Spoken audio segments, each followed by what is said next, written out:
In Conflict, a representação oficial portuguesa na 17ª Exposição Internacional de Arquitetura da Bienal de Veneza, em 2021, integra um ciclo de 9 debates. In Conflict propõe revisitar uma seleção de processos da arquitetura nacional pós-25 de Abril, pautados por um amplo debate público e pelo envolvimento dos poderes políticos, da imprensa e da sociedade civil. Iremos dar início à sessão de debate. Agradecemos aos nossos parceiros oficiais, aos coordenadores dos eventos, aos participantes e a todo o público.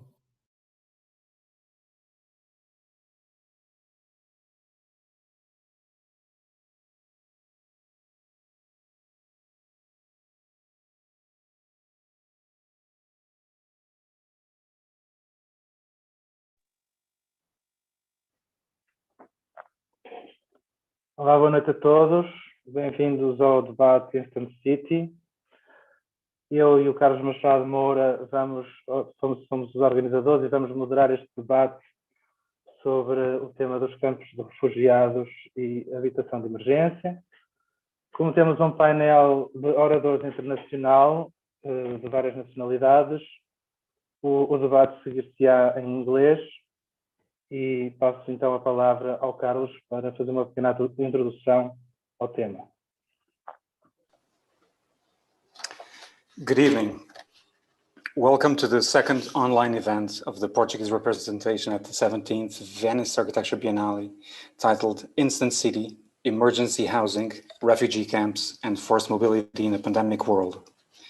We would like to start by congratulating the organizing team for opening this call and for selecting our application for this debate, and to express our deep gratitude with our three guests, Michel Agier, Manuel Herz, and Neto, for having so generously accepted to join us this Sunday evening and share their knowledge and experience.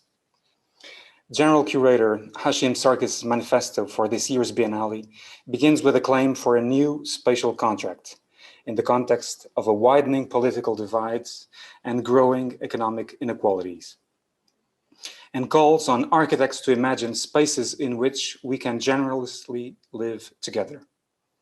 The Portuguese pavilion chose conflict as its own motto. Therefore, the topic of refugee camps that we bring this evening addresses directly the core of this debate by focusing on the spaces that are the true physical expression of conflict.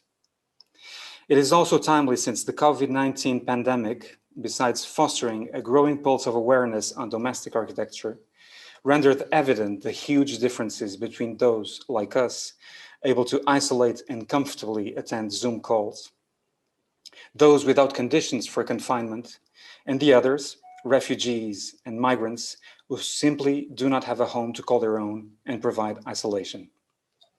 According to the United Nations Refugee Agency, there are over 80 million forcibly displaced people worldwide, that is 1% of the entire world population, fleeing war and persecution. 45.7 million are internally displaced within their own country, and over 26 million, 40% of which are children, are refugees exiled from their nations under mandate of the United Nations Refugee Agency and the United Nations Relief and Works Agency for Palestine Refugees in the Near East, the remaining consisting of stateless people and asylum seekers. These numbers have been rising exponentially during the last decade, reinforcing a cruel idea of the refugee as a faceless statistic. Many are dispersed in refugee camps, which vary immensely in their conditions, especially between the ones in developed economies and those in developing countries or least developed ones, but that can nevertheless be seen as the specialization of expulsion and exclusion, to use the words of Michel Agier. Sheltered in tense and fragile structures, families sometimes live in precarious safety and hygiene conditions, incompatible with the contemporary world and the dignity of human life. Besides their exposure to a bare life, refugees are often treated as victims, not citizens of a temporary community. Deprived of their rights to work, and to a social and political representation, they are also prisoners of a liminal condition that can last for decades and lifetimes, as it is the case of many refugees in Dadaab camps in Kenya that Maria Neto visited and studied.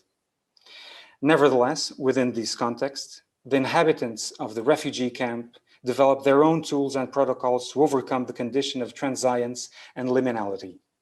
Therefore, instead of looking at refugee camps only as spaces of humanitarianism or spaces of control in a state of exception, it is also interesting to understand them in the way they are used by the population and how spaces are created and shaped by different uses. In that sense, in terms of production of space, camps have also a normality in an abnormal condition, which is probably one of the most interesting lessons of Manuel Herz's work about the refugee camps of Western Sahara. I will share my screen now and give Bernardo the word.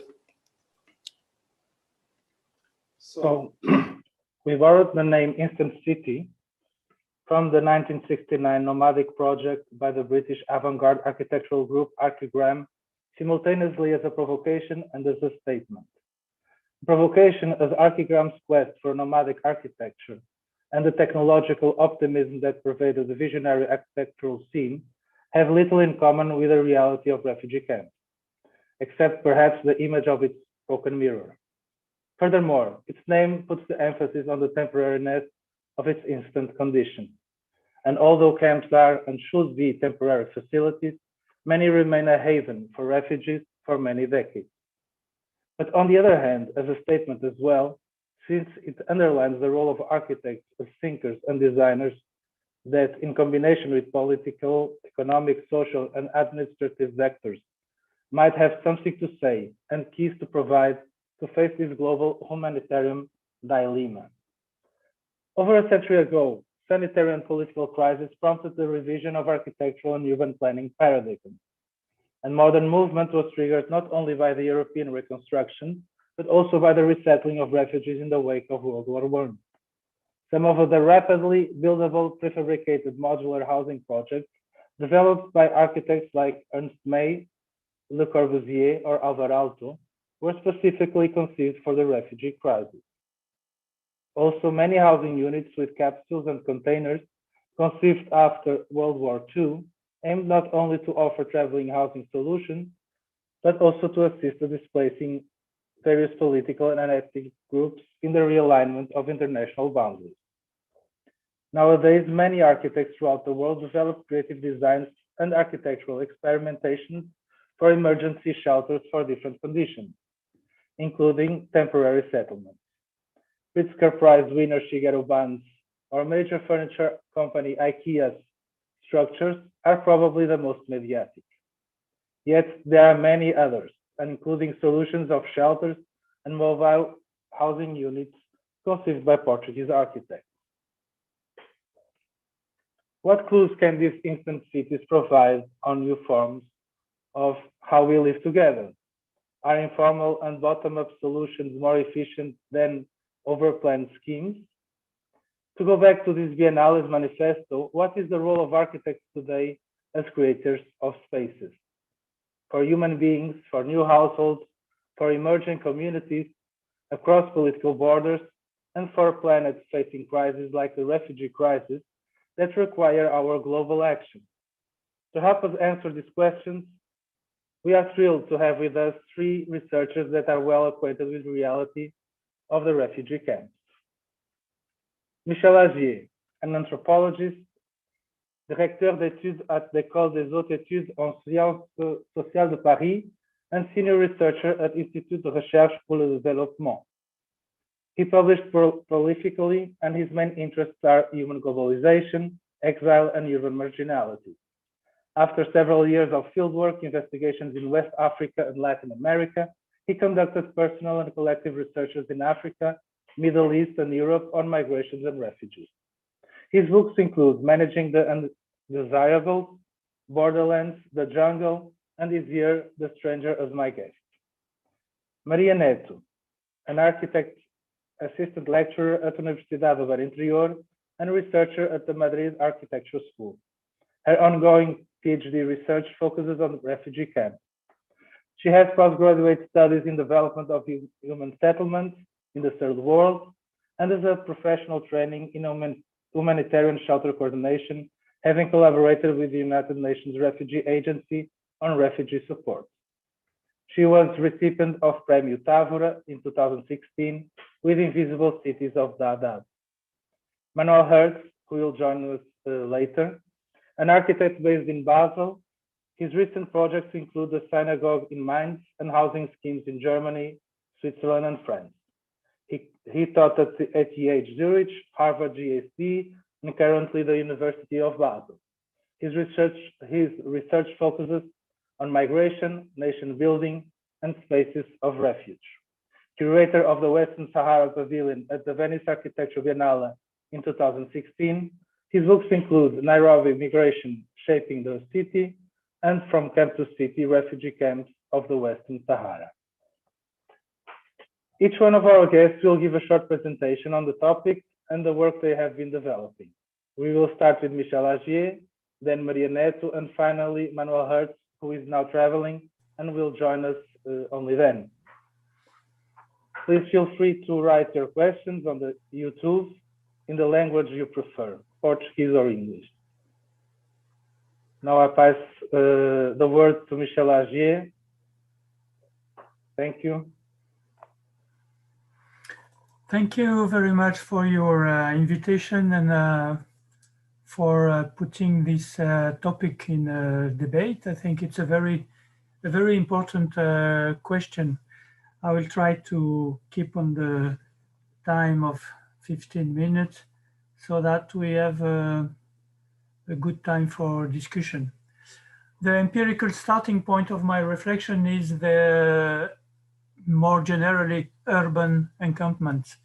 That means the encampment insofar as it is an urban, as it has an urban future, un devenir urbain, a becoming urban, which is also a social world in common among the individuals casually gathered there in this place.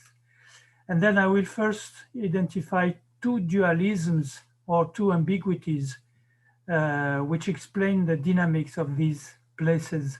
You have already designed the general landscape in your presentation. Two ambiguities of the camps. The first one is that being at the border or kind of borderlands, can this space be considered as heterotopias, as Foucault called it, or as places of refuge, as they internally or externally, as they are internally or externally produced? Or can they be a mixture of both, an heterotopia and a place of refuge?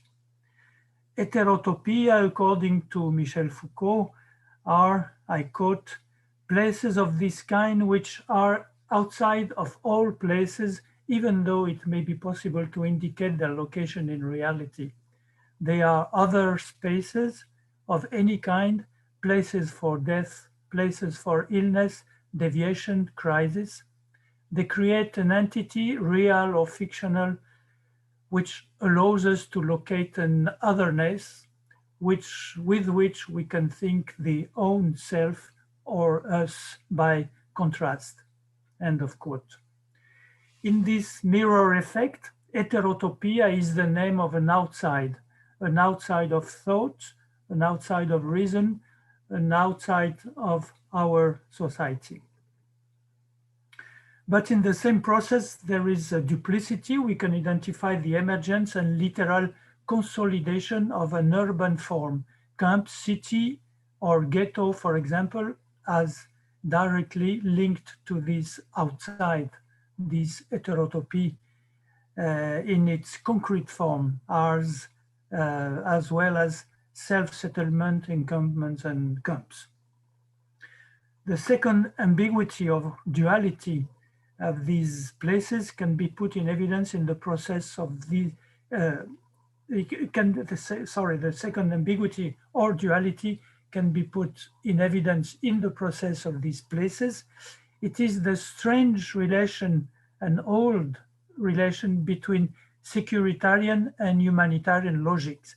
Our knowledge and understanding of temporary camps developed significantly at the end of the 90s, and the relative importance of this field of study today reflects not only the significance of encampment of the world, but also the political concern it raises.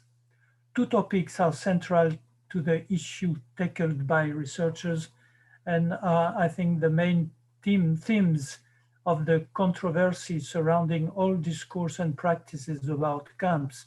A security theme, which links the general concept of encampment to colonial era, and a humanitarian topic from moral denunciation to political or biopolitical analysis. The colonial or post-colonial dimension of camps has been one of the major focuses of mainly political and socio-historical approaches of camps, which in Europe are tackled from the angle of immigrant control policies nowadays. The analysis of the contradictions, ambiguity, and limits of humanitarian confinement considerably developed from the 80s onward through a critique of the separate management of bodies, space, and population by a system that can be jointly or alternatively securitarian and humanitarian, be they governmental or non-governmental, national or global, private or public, through approaches where a dialogue was established between philosophy, social science, and sometimes law. In this way, the management of the vulnerable, I argued in the book you mentioned, Managing the Undesirable, the management of the vulnerable is simultaneously a government of undesirable. This dimension must not be lost when we look at contemporary camps and encampment.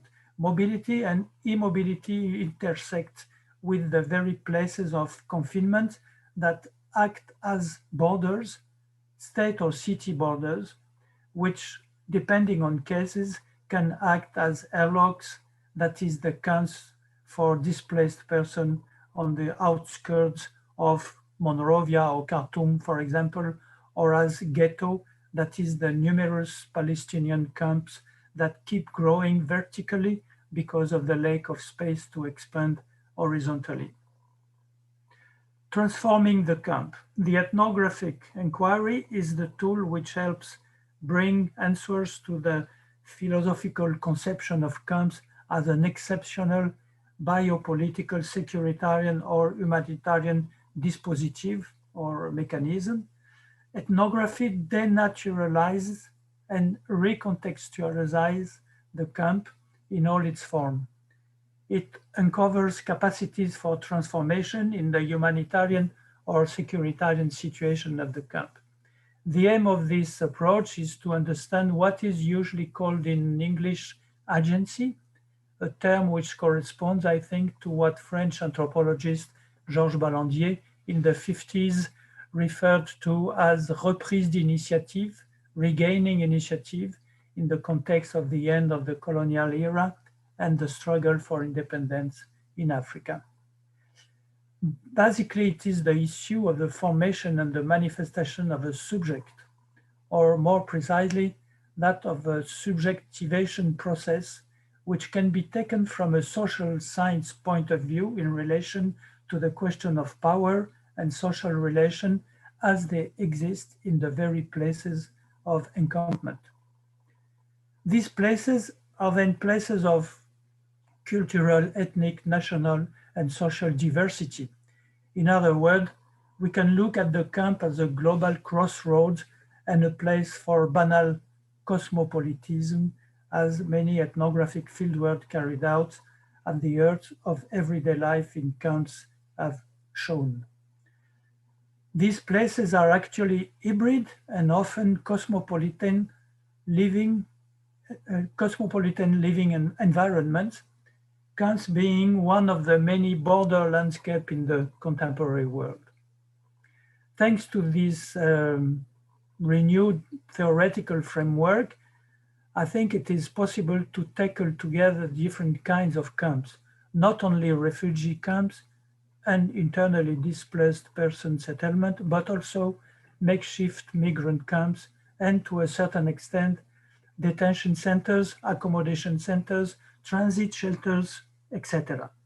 And it is possible to focus on the relation between mobility and immobility without denying the immobilizing power of relative confinement, or in other words, without forgetting that camps, even humanitarian ones, or encampments, even self-settled but under state or police constraints, do generally and effectively represent a form of deprivation of liberty, as Barbara Arrelbond has put decades ago, when she was speaking of refugees camps in Eastern Africa specifically.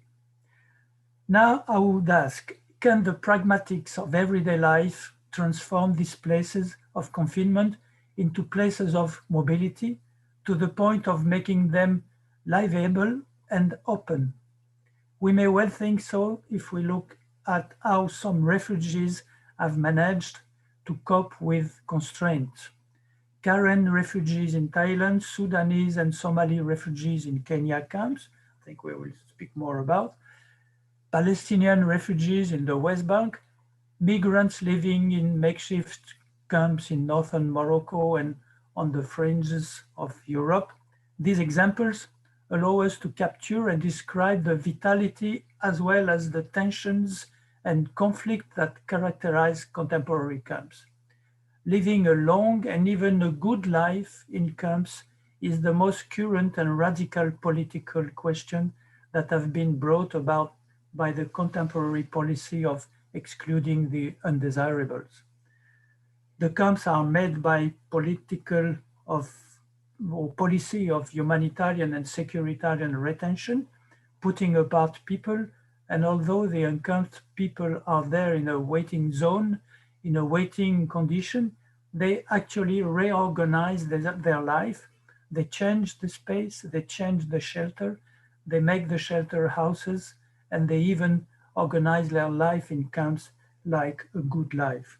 This is one of the topics, I think, the most radical political question in general for refugee camps and for the place of refugee camp nowadays in the global world.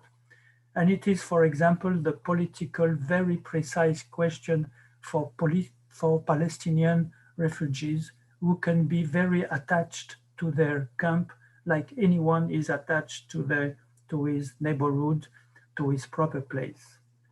The most recent survey enabled us to go even further in transforming the scientific and political outlook of the world of camps.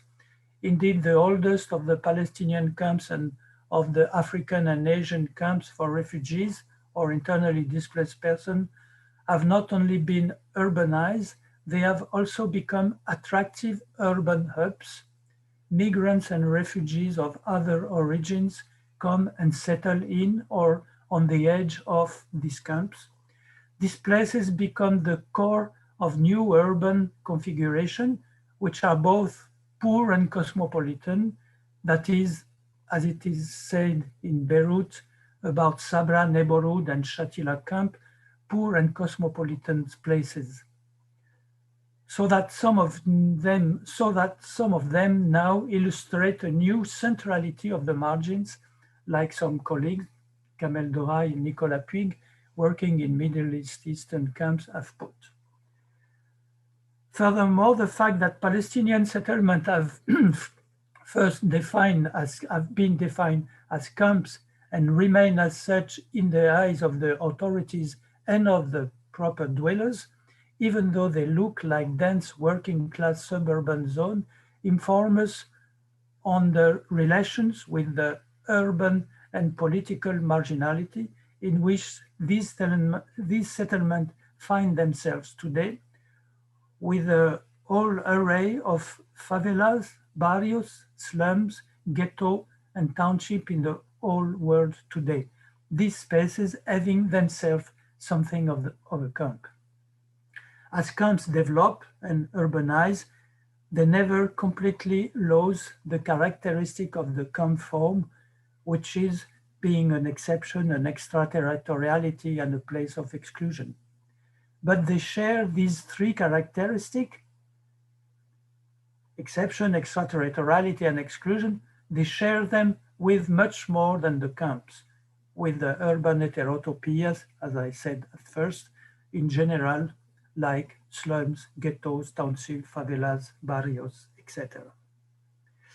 An urban ecology and anthropology is all to be imagined for the world to come. We know very few things about it, if not that they will be characterized by a culture of emergency, of the present, and of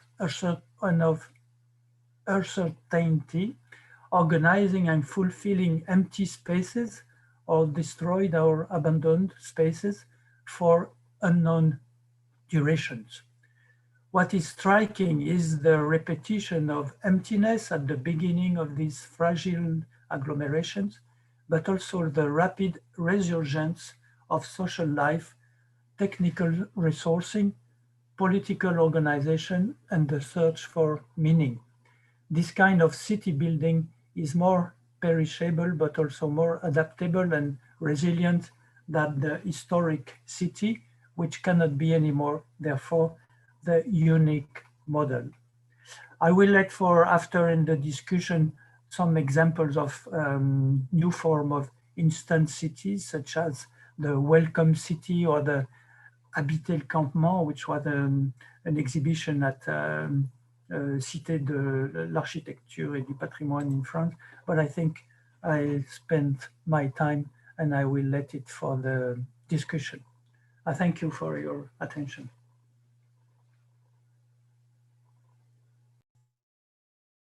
Thank you very much for your very inspiring presentations. We're looking forward to some more and to approach these other instant cities during the debate.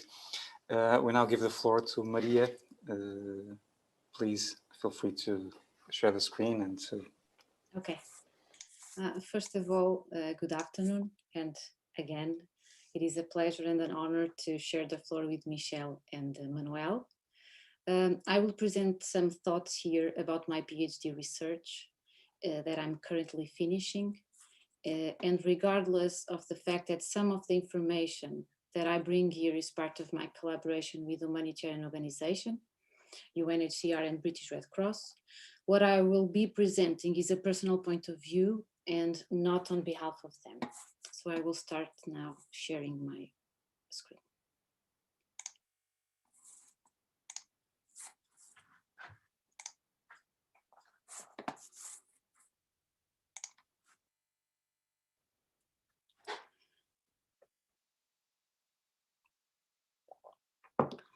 Citizenship hiatus.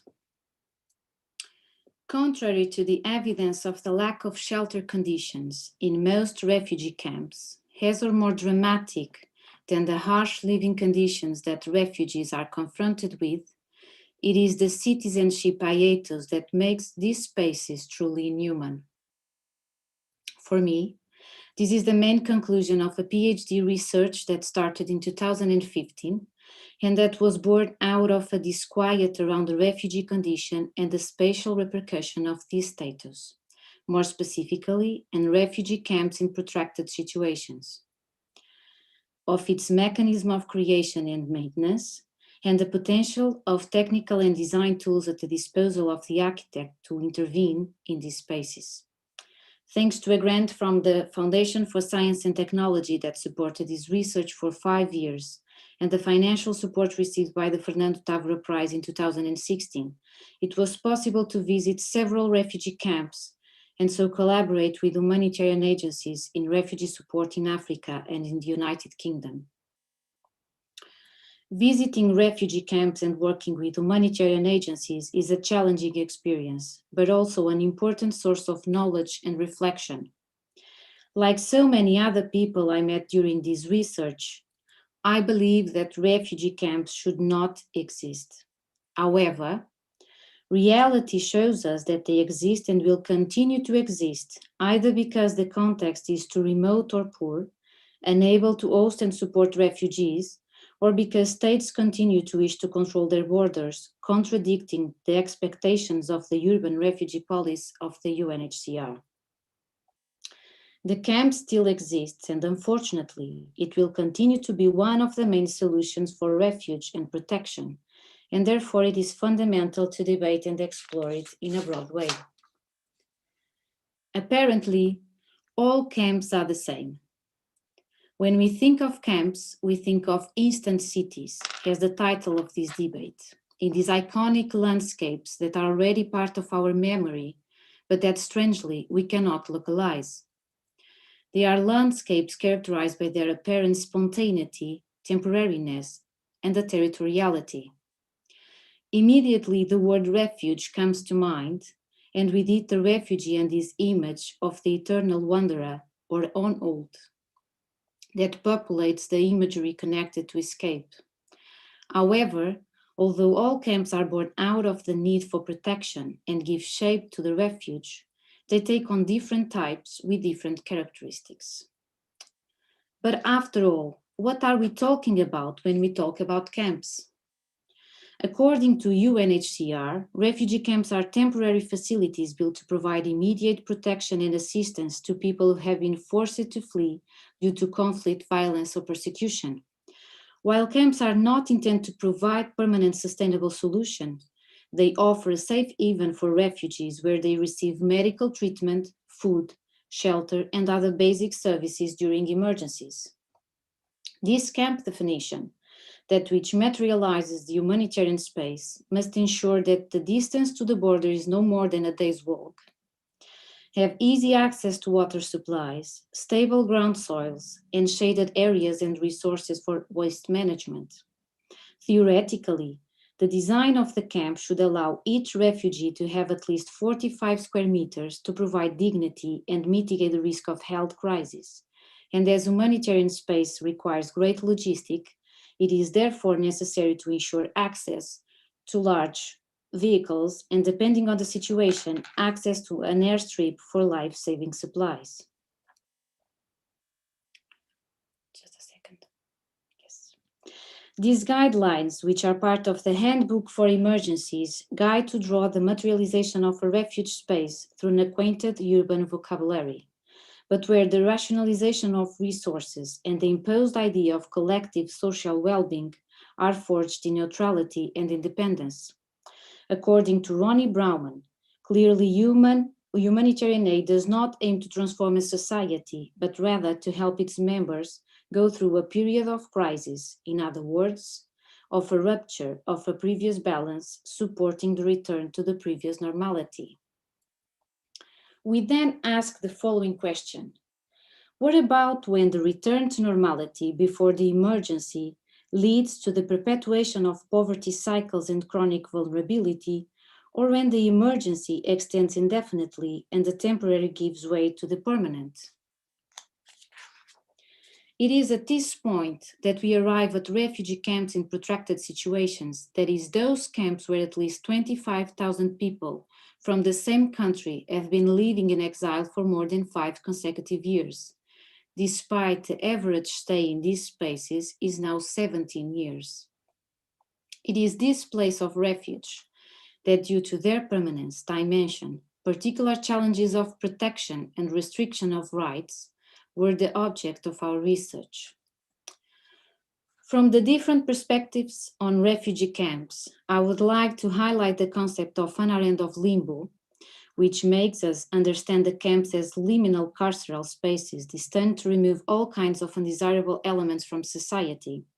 The camp as focal biopolitical device, the camp as marcogenon place, the camp as a deposit of vagrants or wasted lives, with no place in the economic logic of Bauman's modern society, and the camp as Michel Agier, extraterritorial place, as suspended time, or as an incomplete city that encloses multitudes of undesirables. Together with this spatial segregation, the absence of representation of these territories in official cartography seems to suggest the sabotage of the existence of these spaces, regardless of their longevity or dimension. It was from this denial and contradiction associated with the permanent state of limbo and transitoriness verified in these spaces that no longer fit the traditional definition of the camp or any other official term that we called it undefined territories in the dilemma of humanitarian action, the title of the PhD research I'm currently finishing. It was from this general understanding of the existing camp's myriad that I drew the concept that I call the geography of vulnerability. Through the continued permanence in the territory of these camps, the geography of vulnerability draws a map that reveals where the main active points of reception and protection are, which, unlike other camps, contradicted the temporariness of emergency aid and remain anchored to troubled porous borders and chronic conflicts. To consolidate this research, we focus on the built environment of the Dadaab refugee camp complex in Kenya as a research laboratory and part of this geography of vulnerability, located close to the border with Somalia.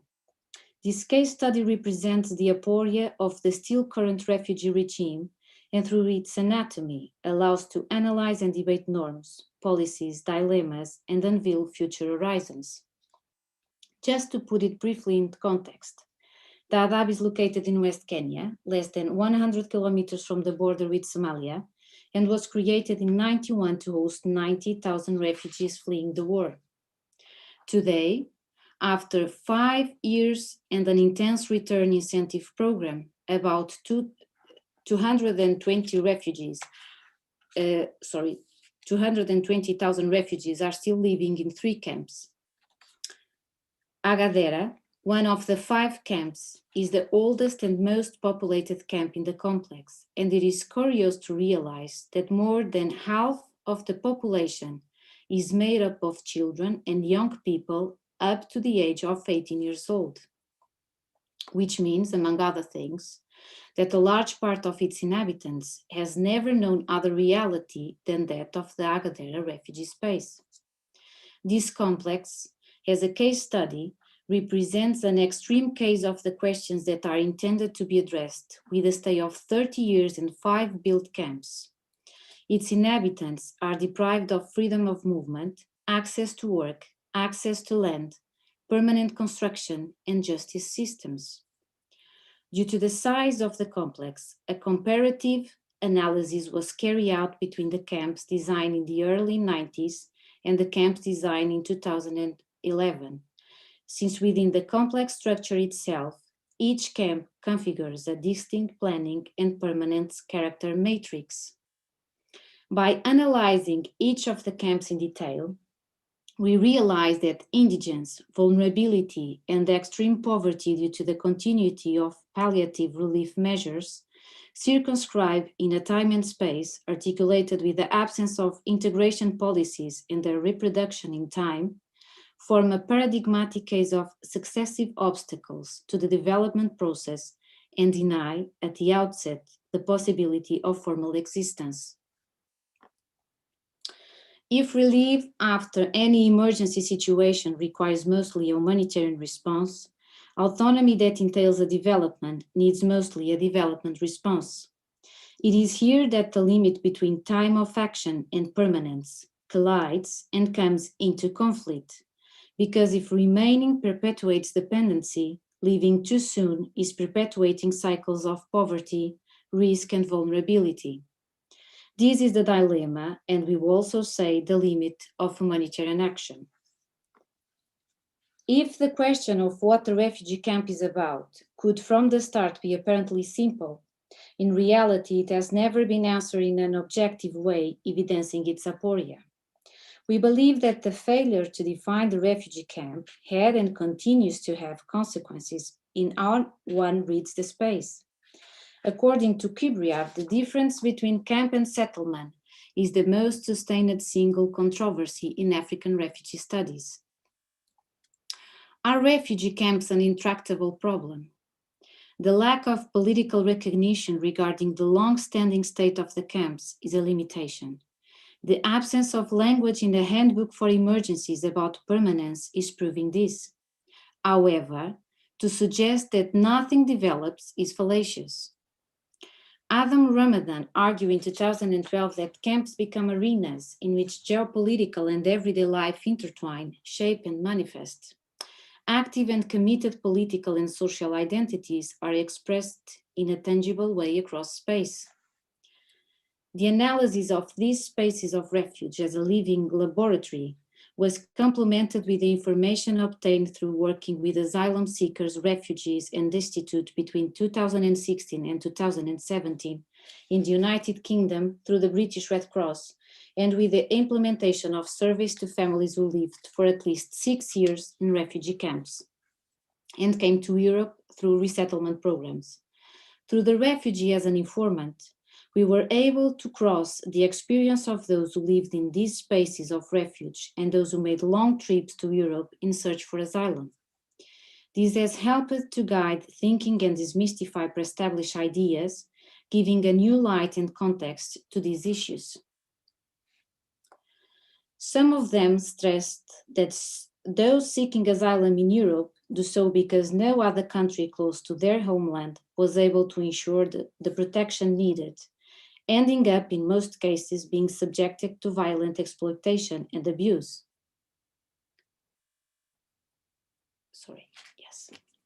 Whereas most applicants would rather prefer staying in countries close to their borders so that as soon as possible they would be able to return to their country and resume family links, emotional relationship and future projects.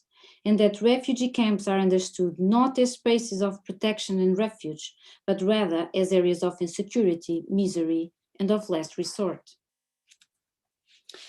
This shows that, on the one hand, we are not providing adequate refuge and protection where it is most needed, and on the other hand, that the existing spaces of refuge in the form of camp are not fulfilling their function. We are all failing as citizens and professionals because we constantly neglect and agree with this broken reality and perpetuate trends where the public world and civil culture give way to social segregation and exclusion.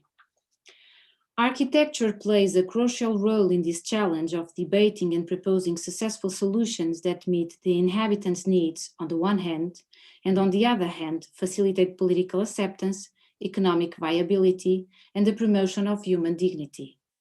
We started from the hypothesis that a design that incorporates development solutions to emergency measures would allow a more efficient, sustainable, and dignified response in the medium and long term, and consequently reduces the risky trips in search for asylum. By refusing an alleged determinism of architecture, or the illusion that it could be by itself solve complex humanitarian problems, we are convinced that the tools of the architect and urban planner can in fact be used in order to reduce external dependency. This happens if the former concern is integrated at different levels and over time, as in the mechanism of managing access to land, permanent shelter, public space, collective equipment, and services.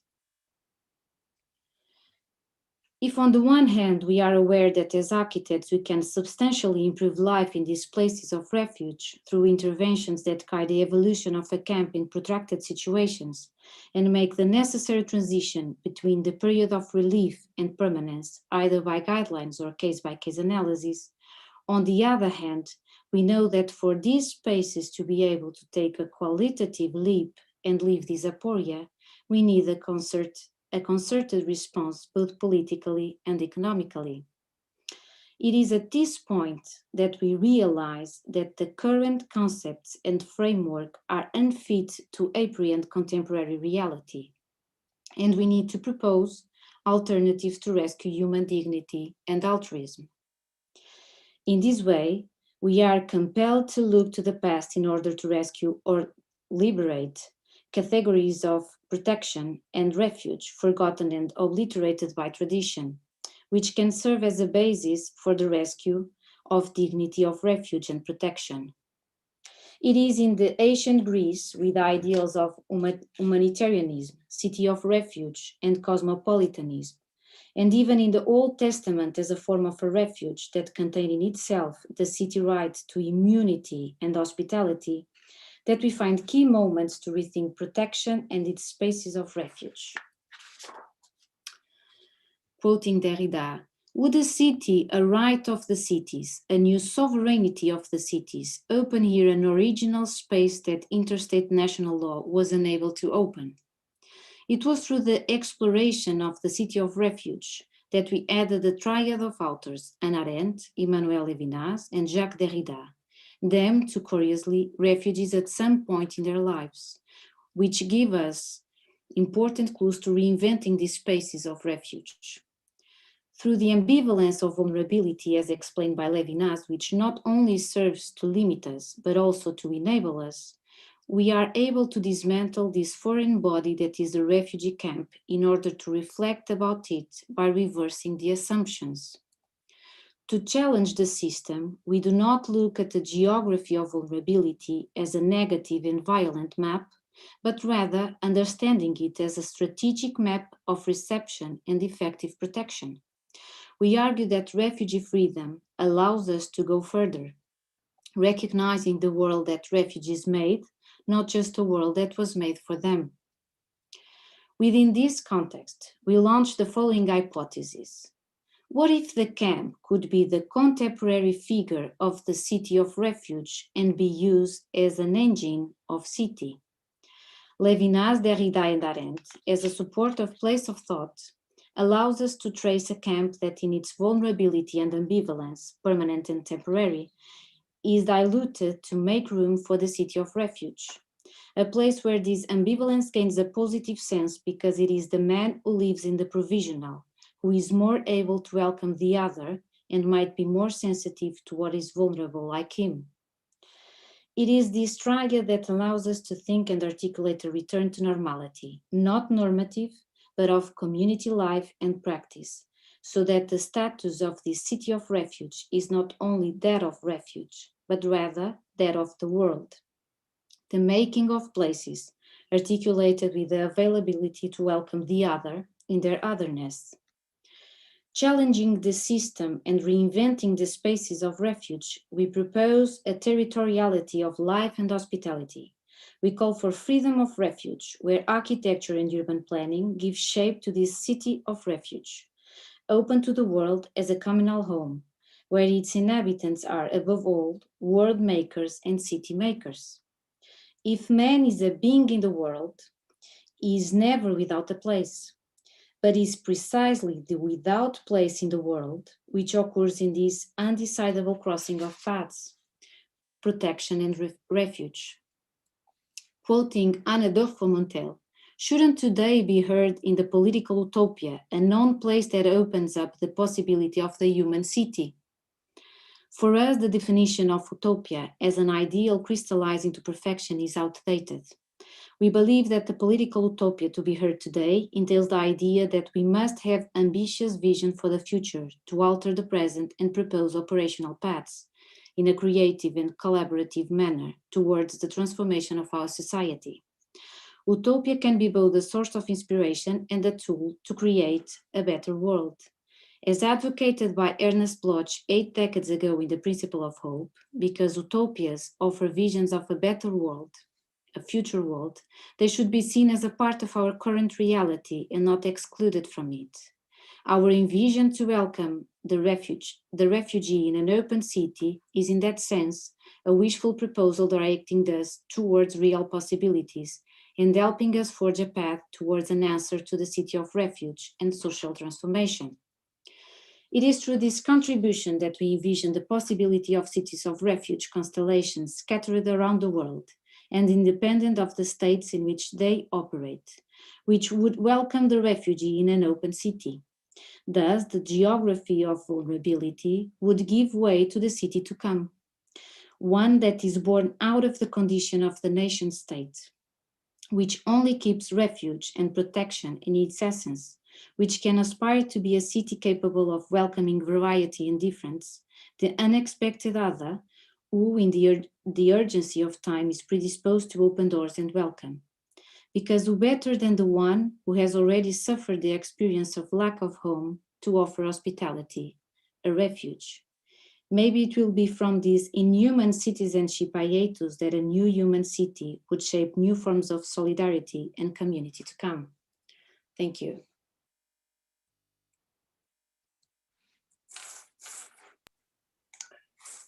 Thank you very much, Maria, for your presentation.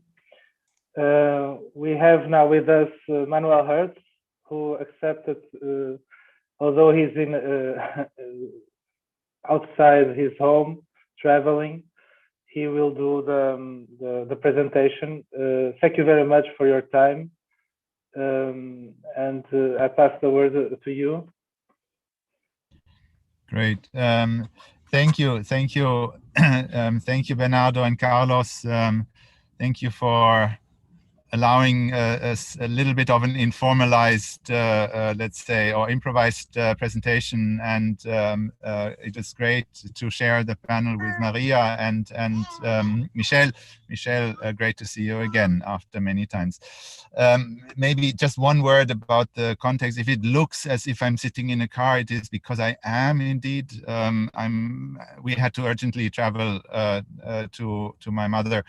And just to give you one more word of context, I'm here in the car with my wife and my 5-month-old son. So if we have a few words from him, please don't be surprised.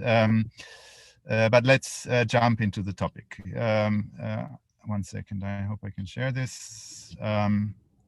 Okay. What I would like to speak about is, in a way, something that very well connects to what Maria has just been speaking about, and kind of manifests itself in a very specific case study. It's a case study that I've studied for many years, and it's refugee camps that are located in the border region between Western Sahara and southwestern Algeria. Maybe just to contextualize this, where and what is the Western Sahara? The Western Sahara is a country located at the very western edge of the African continent, where the Sahara meets the Atlantic Ocean. It used to be a Spanish colony, colonized in the early years of the 20th century. And the local population, the so-called Sahrawis, were colonized by the Spanish occupation, and in the 1960s, Spain was coming under pressure from the United Nations to decolonize the Western Sahara. But what happened was that instead of kind of a classic or sometimes violent decolonization, a kind of a gentleman's agreement took place between Spain and Morocco. And the day that the last Spanish soldier left the Western Sahara, Morocco entered. Morocco entered first with a civilian occupation. What you see here in this image is the so-called Green March, late 1975, when about 200,000 Moroccans entered the northern border, and almost in a kind of staging, theatrical but very real staging of an occupation, invaded the country, which was followed up with a military occupation.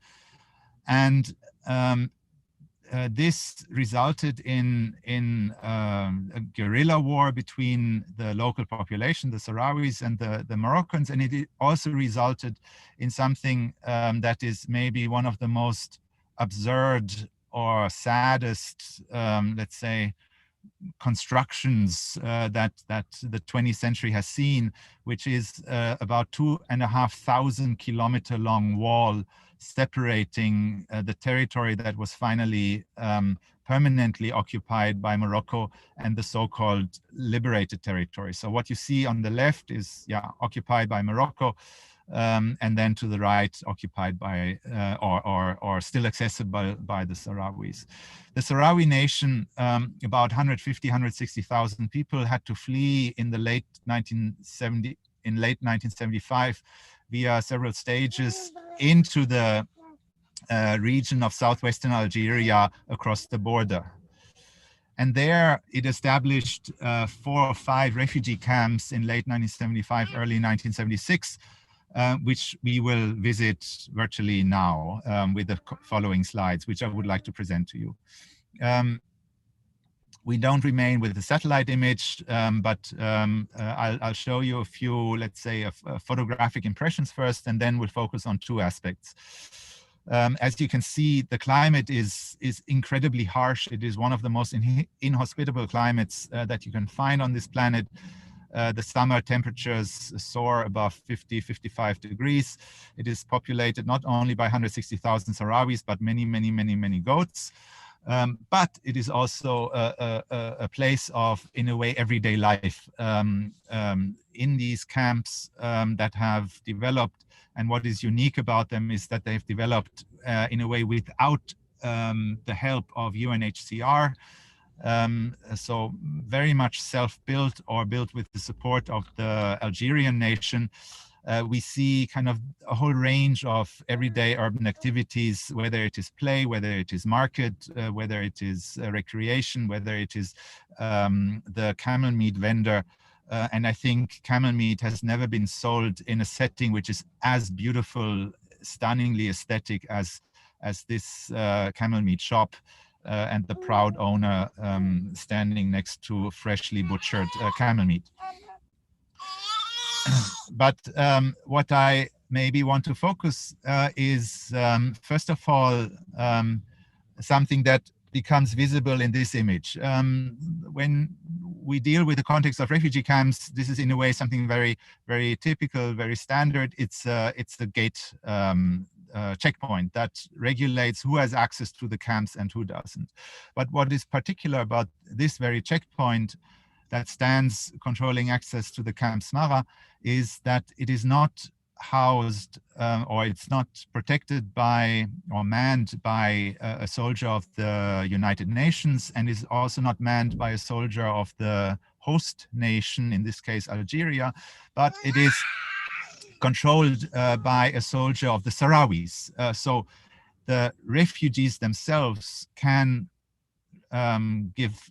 control who has access to the camps and who has not. And this is very unique, actually. And this gives an indicator to something that is even more surprising, which is a certain kind of semi-sovereignty that Algeria has granted to the Sahrawi refugees in the territory where they have established the camps. So what you see here is the territory about 20-30 kilometers west-east, north-south distance, about 50 kilometers away distanced from the border to the Western Sahara and to Algeria. And this has also resulted in something that, again, on a satellite image looks quite familiar, just another camp. But it's the camp of Rabouni, which, when we visit it, surprises us with, for example, this building that you see here in the photograph, which might look innocent, but in fact is the parliament of the Sahrawis. It's the parliament in exile where the Sahrawi nation governs itself, located in this camp, Rabouni. We see where the funny goats passing by, the Ministry of Construction, very kind of relevant to my profession. With this giraffe patterned wall is protecting the Ministry of Defense, something in a way incredibly radical, that a nation in exile is allowed to establish a Ministry of Defense in exile in the hosting nation. We have the Ministry of Law, the Ministry of Culture, we have the National Archive. In a way, we have the whole catalog or range of instruments that any other nation uses to govern itself, located in this Camp Rabouni, the Camp Rabouni located in Algeria, where the Sahrawis are governing their own lives in exile, but are also trying, in a way, to govern at least the fragments of territory that are still accessible to them. So what we see, in a way, is a certain kind of interweaving of sovereignty, or a kind of an overlap and an interweaving of sovereignty where a certain kind of semi-sovereignty of the Sahrawis is placed over, of course, the territory of Algeria, where the Algerians are also, of course, in control. We have a certain kind of doubling up of sovereignty and a displacement of sovereignty as the Sahrawis are trying to govern the fragments of so-called liberated Western Sahara. In a way, we have a construction of a new type of sovereignty that is much more complex as we know it in Europe from the nation states. But beyond governing their own lives, we also see something that I think this photograph represents quite well. Here we have the central bus station in Camp Rabouni, where the taxis and buses arrive with refugees in the morning coming from the residential camps and going where the refugees go to work in the ministry. And when they don't like the food in the ministry canteen, they might have a yummy camel meat sandwich in this fast food store. And then in the evening, take the bus back to their residential camp to sit with their families and to go to sleep. So in a way, what emerges is also something very normal in an unnormal setting, the creation of normality or the creation of everyday life in, of course, a very unnormal situation. When we actually visit these residential camps, we see a whole range of residential typologies that might be the tent under a certain kind of layer of dustification or desertification. We see a metal hut, we see a clay hut, we see these kind of residential compounds where each family occupies one of these compounds, sometimes larger families, sometimes smaller families, sometimes quite extended families, where every hut represents a function and every function has its own hut. One hut for drinking tea, one hut for sleeping, one hut for cooking, one hut for watching television and so on. But what is, and these are these compounds that we see here. So each one of these represents one family. But what we see here also in this photograph is that the tent, even after 45 years, remains one of the building blocks, the central building blocks of these residential compounds. And one might ask, why still the tent? After 45 years, why still use the tent? There's three possible answers to this question. One is the tent represents a kind of a cultural trope. The Sahrawis used to be a migrating nation. So the tent in a way is a architectural reference to this past. The tent also has climatic benefits that in the summer of 55 degrees, it just cools down faster in the evening. It's more comfortable. But the tent communicates, and this becomes visible in this photograph, also to us a certain kind of temporality. Even if the refugees have been living in borrowed land for 45 years, it still communicates to us that they are not resigning themselves to life in exile. The tent, in a way, is an architectural manifestation of a political demand to return back to their home country. This, in a way,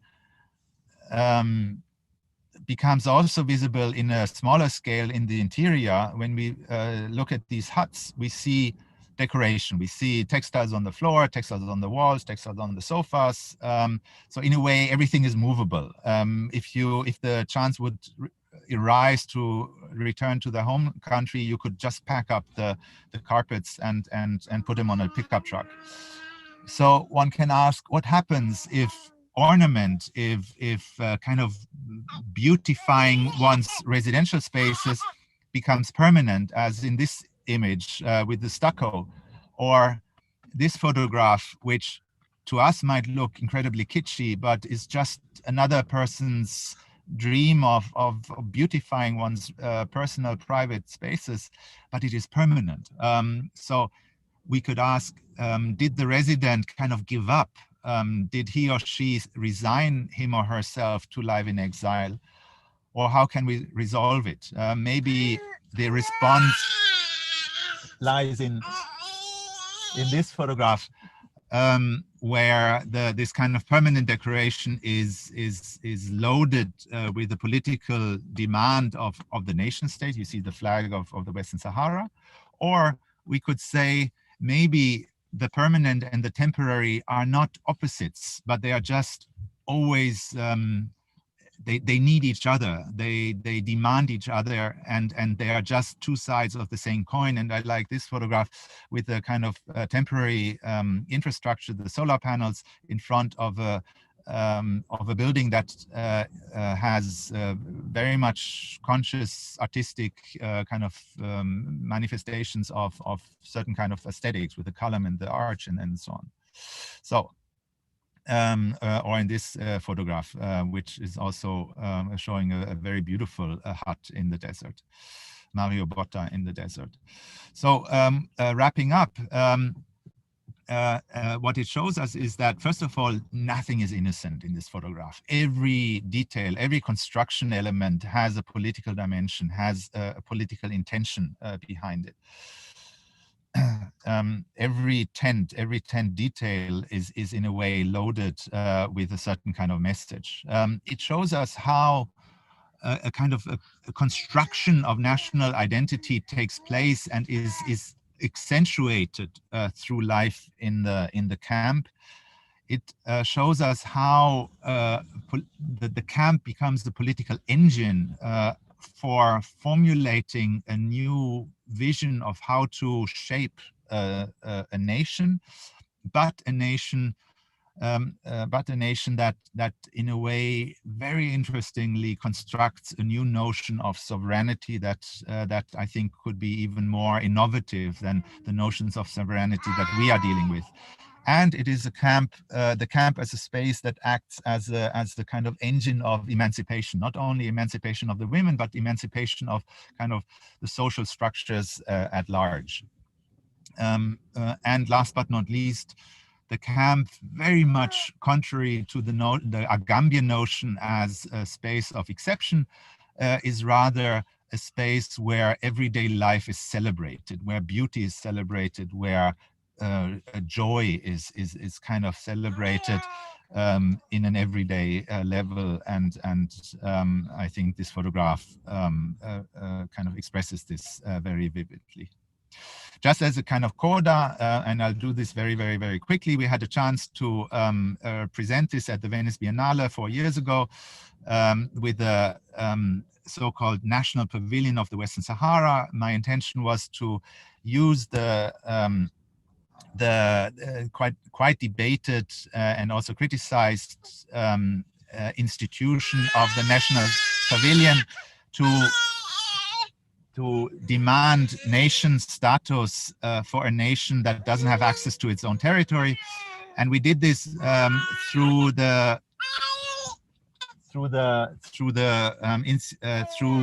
making carpets, large tapestries that show the spatial production that exists in the camps by the refugees themselves, showing, for example, how everyday space is created, how schools are built, showing the architectural production with a capital A, not as architectural as emergency, but architectural as a cultural production. And it was great to see Fatma Mehdi come for the inauguration with her beautiful dress in front of this kind of carpet that has exactly the same pattern. With these few images showing that the carpets were then acquired by the MoMA, I would like to close my presentation. Thank you very much for your attention.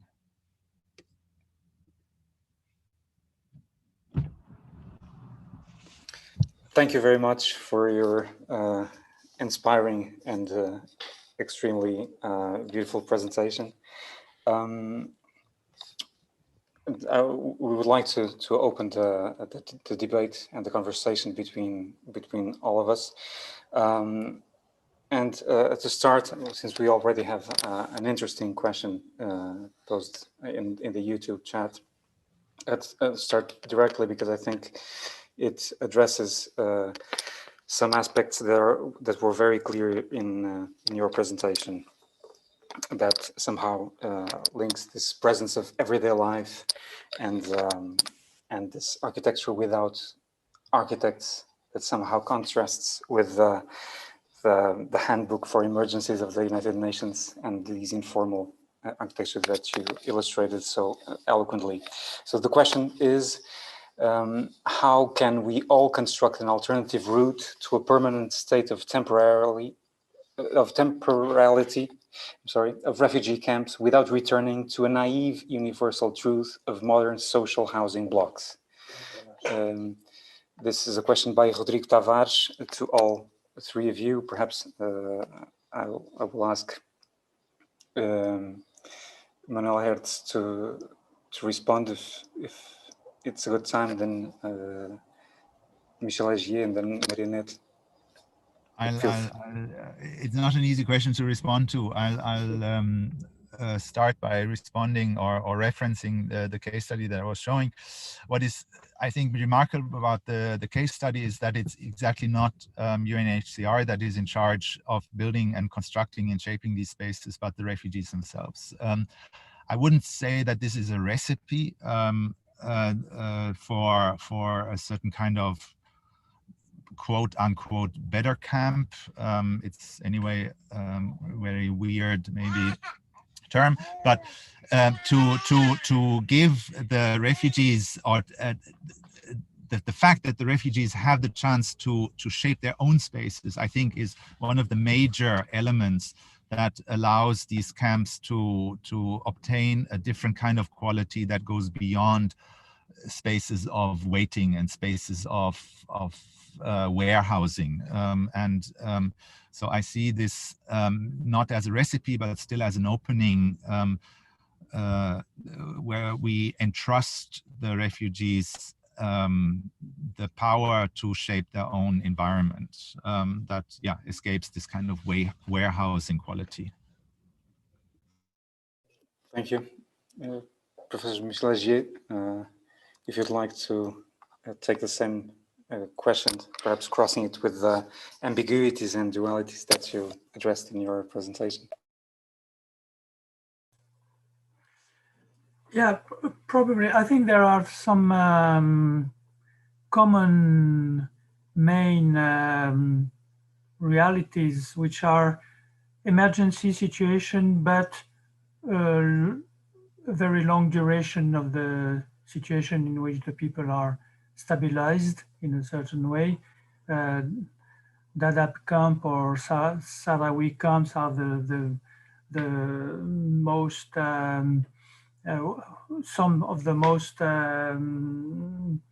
strong realities about this. Then we have permanently this contradiction between the permanent about temporality, between the emergency and the long-term reality.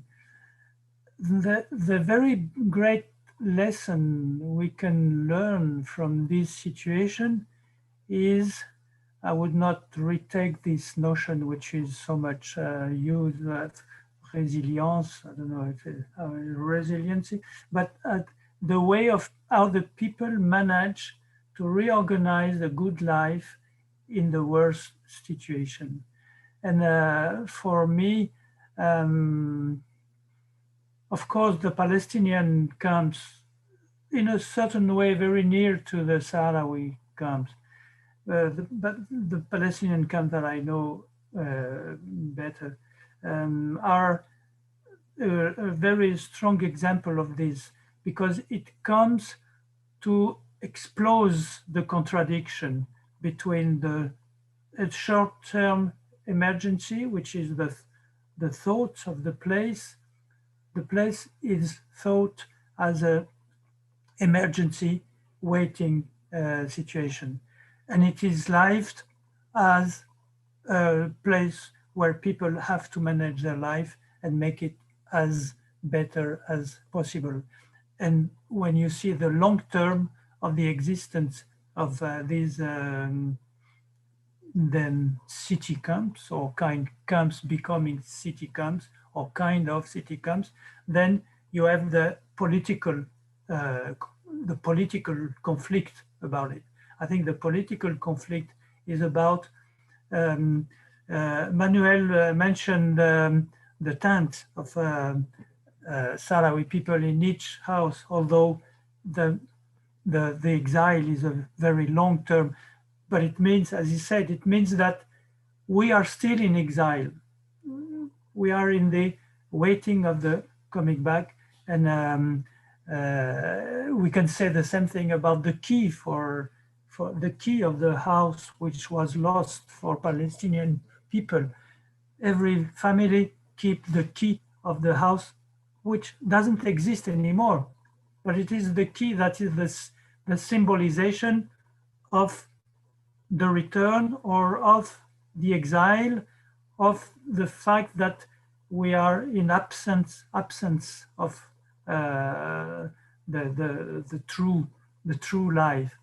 Although in the same time, they put the key in somewhere in the house, and they transform the house where they are living, and they transform the camp where they are living, and then you have this political question in Palestinian now, in Palestinian movement in general. Do we struggle to go back, or do we struggle to change to a better life in the camp and to make from camp neighborhoods, from camp to make cities? And I think this is the dynamic of the camp.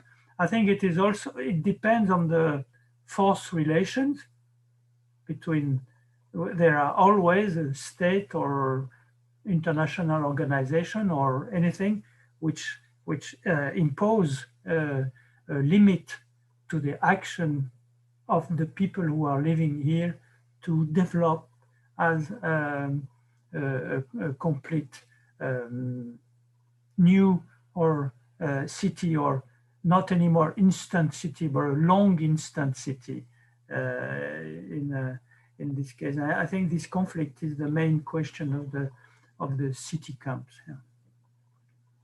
Thank you. Thank you very much. Maria, if you'd like to add something. Add something, yes. Well, what we could see with the presentation of Manuel is that actually refugees are able to construct and to have a certain quality of life. But we have to acknowledge that these refugee camps that Manuel presented, they have political representations. So if we think in the Adab, they are not allowed to construct permanently. They are not allowed to work. So they have no access to land. And this is, of course, the major obstacle for a future and to envision a future for these places. This is the key, of course, because they have the knowledge, they have the tools, they can, with just some resources, to build and create life. They have a daily life, they have a daily routine. The kids are going to school, that are only the permanent infrastructures that we have in the camp, the school, the hospital, and some associated with humanitarian assistance. So we need to acknowledge that actually there is a camp that is made of refugees and made from refugees, but for that and to achieve a future, we really need to give them the political representation they don't have, to at least to create then an economic chain and etc. But this is a key element, of course, that is missing in the Adab, for instance. Thank you very much, Maria. Now I would like to, we have another question from the public, which is from Ricardo Gonçalves. He writes here, along with political conflicts, if no action is taken to prevent it, the global climate change will also generate new and wide migration and refugee movements. Will this be the future generation's biggest challenge? To provide humanitarian conditions for all these future refugees. I don't know. I would ask. It's also for the three to reply. I'm sorry, and still he adds, and what concept of instant cities should we think to solve this future problem? Well, I can start saying that actually this is a very good question, because as we see, the figures of refugees are increasing each year. So we need to acknowledge, and we need to have a different approach in how we do the refuge and protection to all these that are forcibly displaced. And one thing that I would like to just to show is that in Dadaab refugee camp, when I was there, I realized that actually after 30 years, they are struggling to reach the minimum standards of a humanitarian relief, the sphere manual, and etc. The minimum standards they cannot achieve. So we need to think that even in protracted situations, we are not achieving a minimum quality of life. So we need to think that in these new that are arising, how we will tackle this enormous challenge that we have here. Maybe I can jump in also with a few thoughts on this.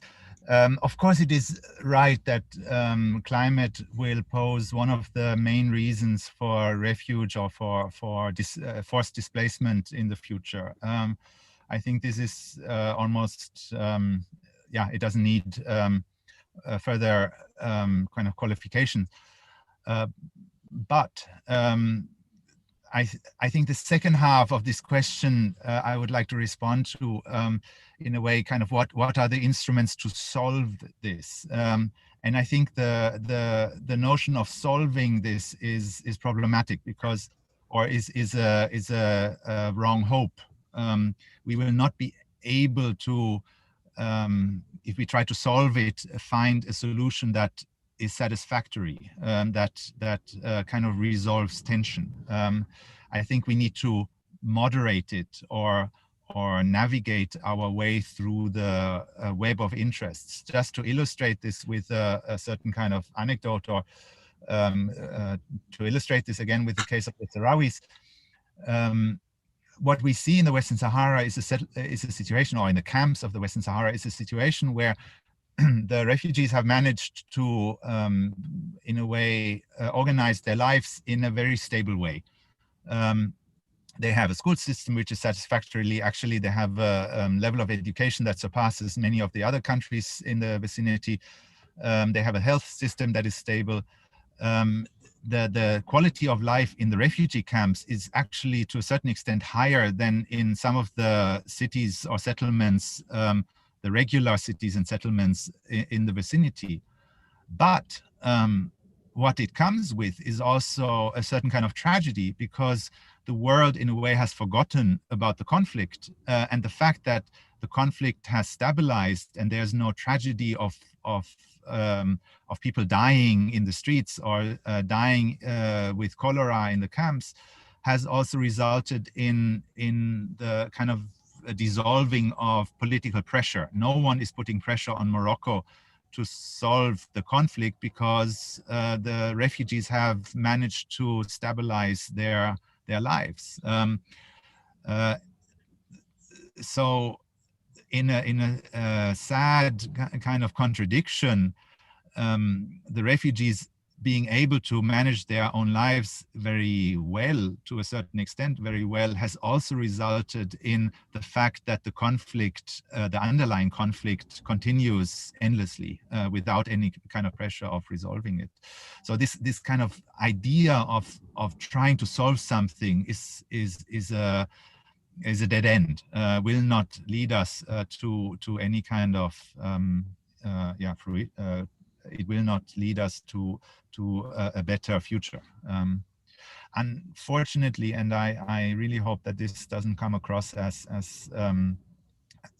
ignorant, I will have to withdraw because I need to continue on my path. So please excuse me this kind of abrupt withdrawal, but Michel, Maria, Bernardo, and Carlos, thank you so much, and of course to all the attendees, thank you for your interest. Well, thank you so much, really, and thank you, and have a good trip, and hope to see you soon in different conditions. Bye bye. Thank you. Bye-bye. So. Well, perhaps I would just ask Professor Michel Agier to take this idea of the possible concept of instant cities, even if not to solve the situation, but at least to challenge a bit this dynamic between heterotopia and dystopia, and perhaps if you would like to address the concepts of welcome cities and habiter le campement, which you referred to in the first place. Yeah, thank you. Just retaking the question that was put, and I think in echo with Maria's presentation, I think the main point we have to think about, because the mobility and forced mobility, but not only forced mobility, any kind of mobilities will go increasing in the world in the next decades and so on. I think we have to think differently on the question of what the world has to make with mobility and immobility. And that's why I worked on my last book on the question of hospitality, and I'm very glad Maria put this. I'm not sure, and the path is very interesting to discuss in which way the camp could be a refuge and a place of hospitality. The camp can be the worst thing in the world. You said it, and we know it. It is the worst. The encampment, Calais encampment, is the worst place for the people who were there. They were saying this, but they were just trying to make it better and trying to make the life better. Now, from this experience, it has come.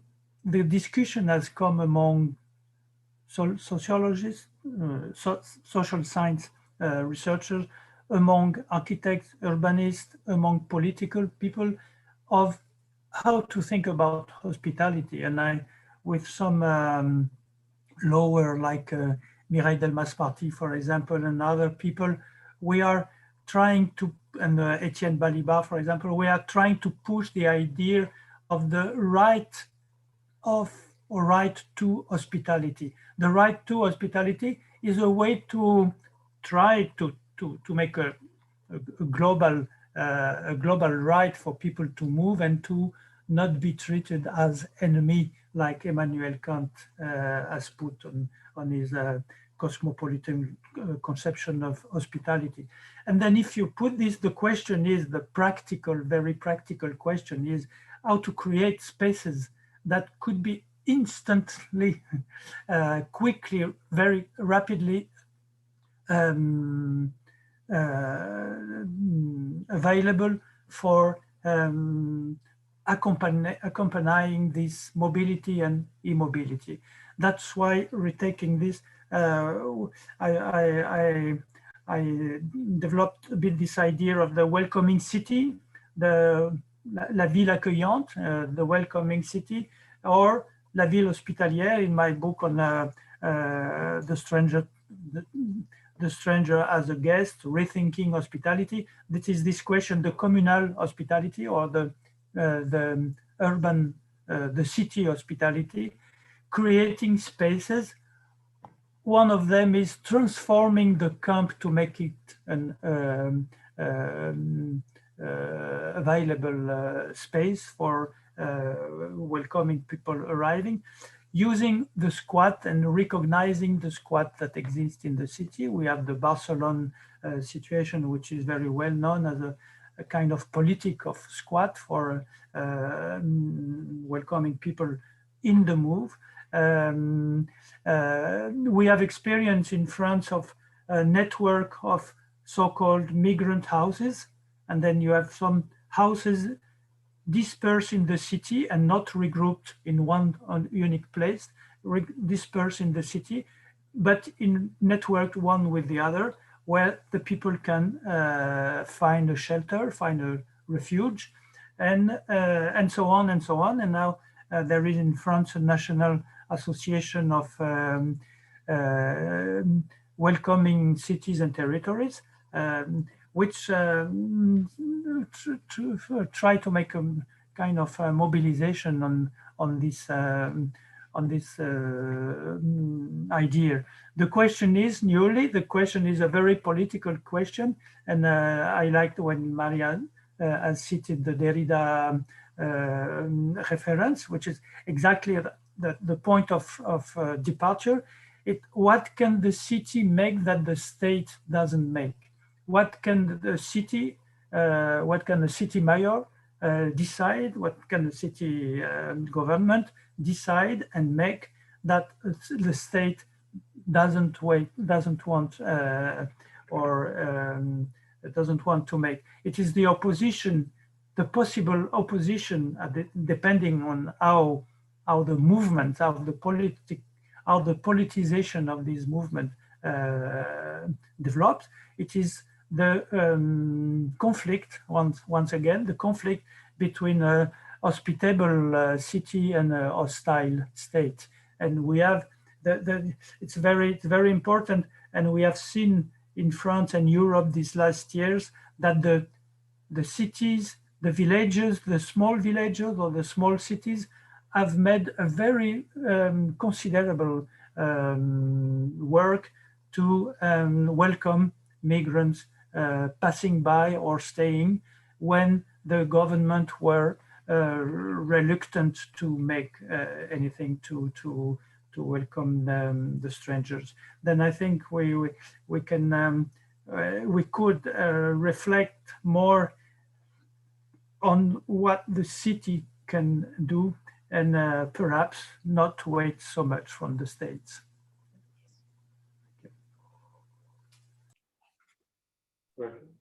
Thank you very much.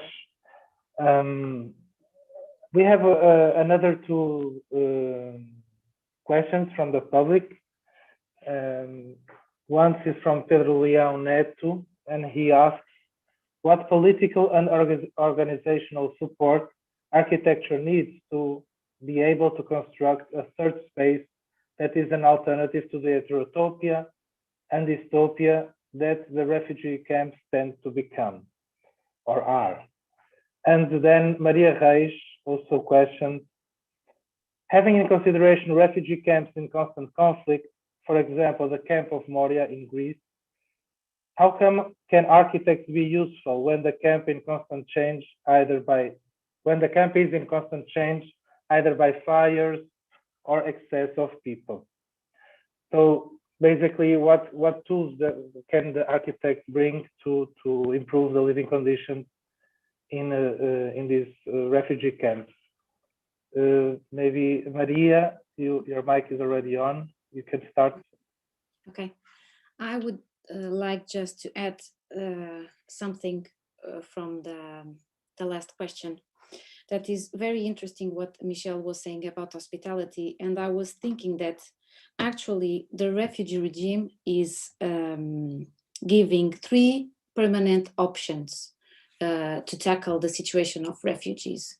One of them is a voluntary return. The second one is resettlement programs, and the third one is local integration. I would say that the first one, voluntary return, is very difficult to achieve when we are talking in protected situations and we are having a second generation that already was born in the camp. And then we have the resettlement program that I think is directly connected with hospitality. That is the percentage that each country is giving and allowing to receive refugees. And the local integration is very difficult as well to achieve, because we can see from those 2 examples that this is difficult. That's why when we think about, of course, we should develop this concept of hospitality But I really think that in a practical way, it's really difficult to achieve in the short and medium term, let's say. And we have this huge challenge to tackle now, and we need to reinvent or reinvent ourselves, I don't know. But I think those three options are completely exhausted because they are not responding and they are not giving a successful answer for this problem. Regarding the question from the public, I would say just that... Maria, just a word, because the anthropologist, very activist anthropologist Barbara Arel-Bond said the UNHCR are three solutions, but there is a fourth one, which is the encampment, put people in camp. And then she put it like a very violent decision and non-official solution. It's true. And going directly to the question about what architecture can do for those places, I would say that we have the tools to improve life conditions inside the camp. We can help refugees or IDPs to have a better house, to have a better public space, to have a space where the community can gather and have some kind of representation. But the question is that, and the problem is that if we don't have this allowance, if we are not allowed to go further, architecture cannot do much more than improving shelters and giving some better infrastructures. Because if we think in a Dadaab refugee camp, one can think that, well, giving no access to land, not allowing to work, this is completely against the human rights.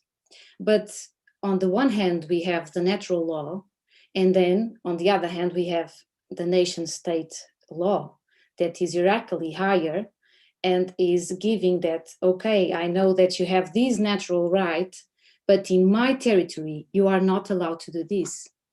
And that's why it's so important to explore this right to the city and how the city can transform, or between these hiatus, between these two laws, find a way to explore a new way to be in these territories, in these camps. Of course, I always talking in the protracted situations, because the protracted situations, as I said before, are giving us a map of where protection is more needed.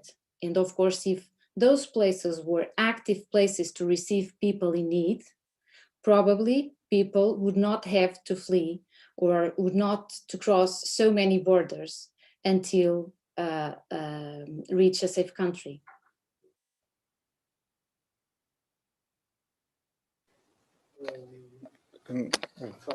Thank you very much. Just to complete one, I think the case study quite interesting about what Maria put now is the case of the IDP and or refugee camps in the suburb of Khartoum. In a certain moment, there has been a decision to change the juridical and political statute of the people who were in the IDP camps. Of course, they were IDP, that means they could have the same law than the others. But then, yes, the solution is something about law and politics. That's why I have this discussion with the lower Mireille Delmas-Party, with work about international law and the international right, and saying that if we put some kind of juridical principle on the global level, and then perhaps it can help to resolve some local situation using this global right. Well, and I would like to launch another question, which is also from the audience, although partly already responded in some of your interventions, but I think that touches a very interesting point. It says refugee camps or cities are in fact a result of political processes that are materialized in these very diverse forms and organizations according to their respective contexts. Besides tools and thought, apparently architects cannot do much to put an end to complex problems that generate it. Is there an appetence in developed countries, namely public opinion, to integrate an equitative distribution of these camps in existing cities? This is a question by André Fernandes. I can, okay. Please do. Yes, this should be, if I understood the question, is asking about the local integration, right? If this is, yes. Well, this would be one of the options that we have for the 3 permanent options that already exist, that is the local integration. But the problem is that some countries doesn't want to integrate refugees. And of course, we go to the same subject, the same topic. It's the law that is, of course, I used to say that we as architects and urban planners, we can achieve a certain quality of lives inside the camps. You can go until here. But to go further, we need a political element to help us, and then we can generate economic chain inside and be sustainable. While if we cannot achieve these 3, I would say this triad, these 3 elements together, we will be always an incomplete city, as Michel would say, and we would be in the same situation as we are now, having camps for more than 30 years or 70 years in the Palestine refugee camps, and we still with the same challenge.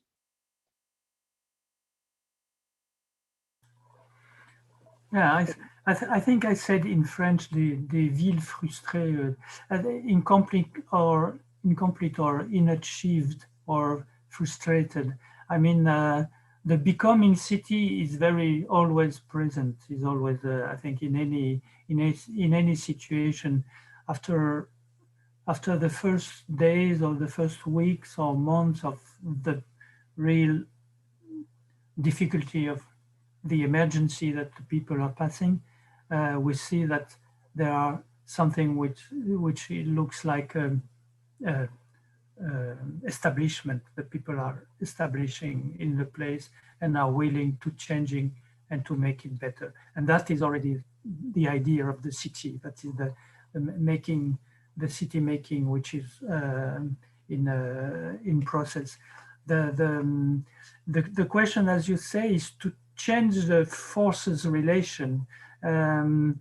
This work I made with some architect in the since the initiative of one of the city of the north of France, which is a Grande Sainte, who had created, who had built, they called it a humanitarian camp.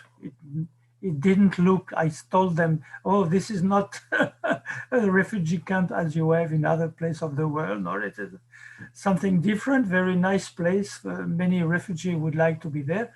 But anyway, they called it a refugee humanitarian camp. And it was the beginning of an initiative of working of the city major, the city government, working with architects and urban planners, and etc. And there is a moment when the work together is possible until a moment where the political and the juridical principle are in contradiction with anything.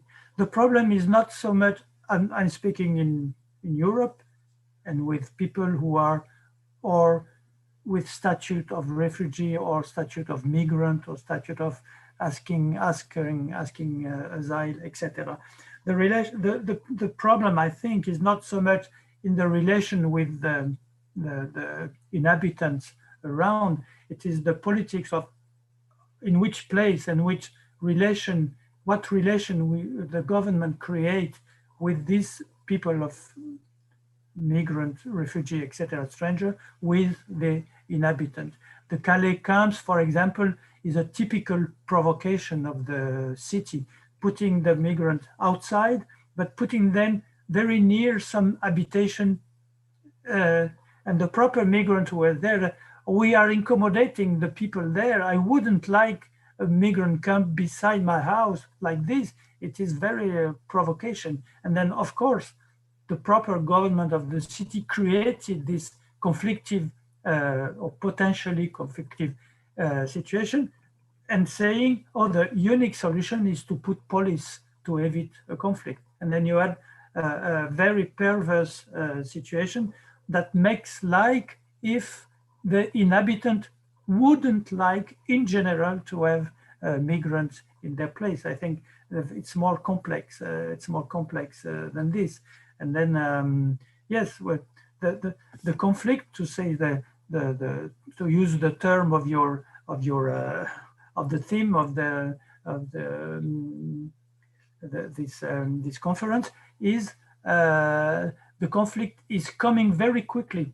As soon as some people are manifesting the search of a solution, then you have a political conflict that comes very soon. And that links very well with an aspect of the last question that hadn't been addressed so well, which is the public opinion and the force that public opinion might have in order to influence governments and help things to go in a certain direction. Would you like to elaborate a bit on this this possibility of empowerment from the? Yeah. As I said about my essay about hospitality, as I said, in Europe we are in a situation where the state is very important, and we believe in the importance of the state. It's not like this in any country in the world. There's many places in the world where the people are not interested on what the state makes. But we in Europe, we are waiting something from the state, and then the relation we have with the migrants or refugee or asylum seeker is not a dual relation, it's a trial relation, the migrant, the state, and us. And that means that we speak about the reaction of the inhabitants with the question of migration. Is it hostility? Is it hospitality? We have so much manifestation of hospitality that we can ask about it. The people who manifested hospitality, they reacted to their government saying, my state, I am ashamed of what my state makes. And then I do something which is reinventing hospitality. And on the other side, on the same situation, people are induced by the state to say that the migrant is a problem, take care. And of course, the people can go on one side or the other side. And the last point I would like to put, if we are concluding, the main question when I said about the conflict, which is always inherent of all this situation, of course, the question is, what is the possible politics of the migrant or of the refugee, as Maria put about Dadaab? What is the possibility of agency of the proper refugee? What is the possibility of making politics, having a political representation? What we see in Europe is that the solidarity is from some of the people, some of the inhabitants, some of the dwellers of the towns, speaking the voice of the migrants. It is an indirect politicization. But what is the politics of the migrants? What would be if they had the space to prendre la parole, to take the word, to speech, to take the possibility of a political speech, and then we would have many things interesting, many things perhaps different from what the Solidarian people of our countries say, probably, but we don't know it. And that's the problem of the national context of the politic. We cannot have nothing else than a territorialized national politics. I think we always, when we have this kind of discussion, we always fall on this question, which is the political voice of the migrant about whom we are speaking, and they are not here to say their political voice.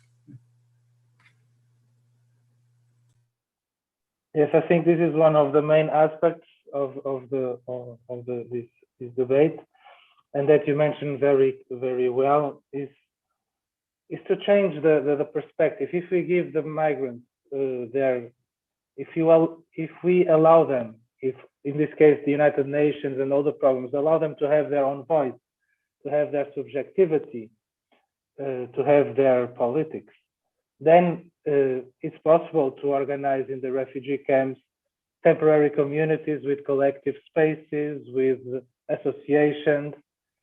And also another thing, because I have been following an Instagram account, for example, of an Iraqi refugee photographer, Yusuf al-Shawali.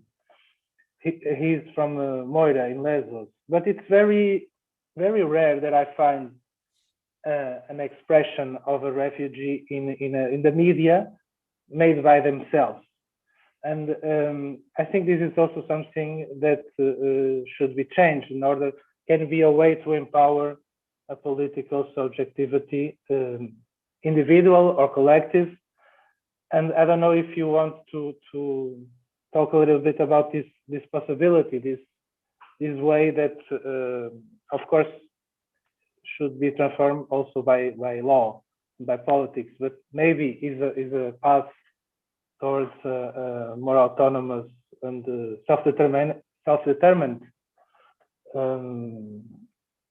migrant population. I don't know.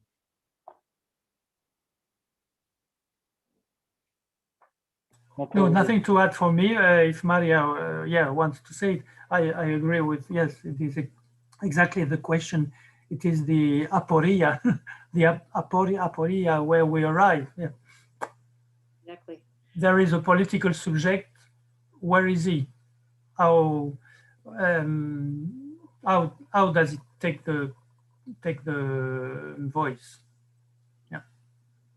I would just add that maybe these a two ways encounter somehow between the legitimacy that refugees can start to construct inside the camps and try to have their own space and find their own voice and be in the world, let's say. I think this is already happening in some Palestinian refugee camps, because we have a youth that is already formed by universities, and they are thinking by themselves, and they are trying to explore how they can be represented in the world somehow.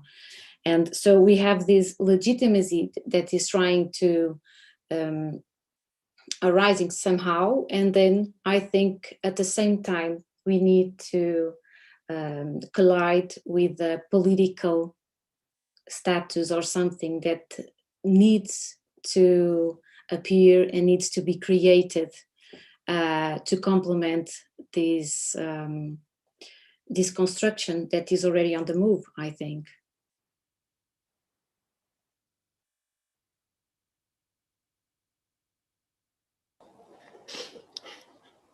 Well, thank you very much for your, we are nearly in 2 hours time of our debate, which was the expected time. I think we reached a very interesting point to leave the discussion and the reflections that naturally emerge after such a dense exchange and the topics that were addressed. Bernardo and I would like to thank you once again for your extreme generosity of having accepted to be here with us, and looking forward to see you in the near future in a different means other than Zoom. Have a great evening. Thank you so much. Thank you to you too. Okay. Thank you. Thank you a lot.